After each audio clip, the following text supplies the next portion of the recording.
All right, folks, this is part one of a 2 to 3 part video, and I want to go over some bat care items with you. So what I have here is the CF15000 early old bat.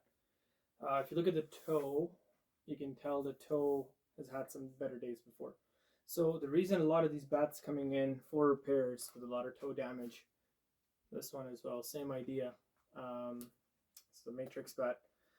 Both of these bats had a very similar issue, which is the toe guard had come off, a lot of water damage. We play on carpet pitches, so a lot of water gets seeped in when you're standing on the pitch, and that makes the wood really soft. We hit a Yorker afterwards. Damage might not happen right away, but the damage internally is done. You might not visibly see it on the outside. So what happens over time is it deteriorates further, and you have cracks, and then your toe starts coming apart, or you get actual crack off the side if you get a pretty good Yorker there. So solution for these ones, honestly, nothing crazy. It's just getting it fixed properly. You can get binding done if you really want to. Definitely adds a little more support to it. Did it on this particular one. As you can see, had some minor damage on the toe. Basically, the toe snapped off. And in this one, we ended up just putting a scuff sheet on, did a full refurb here. As good as new.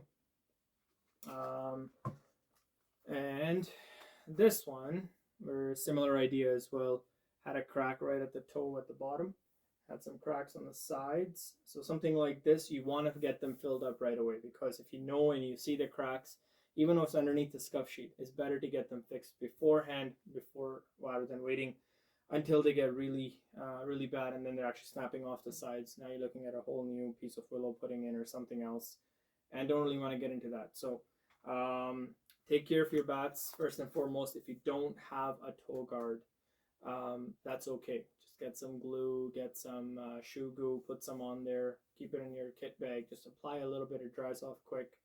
It leaves a little bit of layer so the moisture doesn't get soaked in, okay? So that's the first and foremost. And second is use a scuff sheet. Use a scuff sheet during the season. I hope you guys like the video. There's going to be a part 2 coming, and part 2 will go over the questions we talked about. So at the end of the season, should I be covering this bat up with a scuff sheet? If they're cracked, should I be fixing them up? Or should I store my bat and whatnot? So like the video, part 2 coming up. Thanks.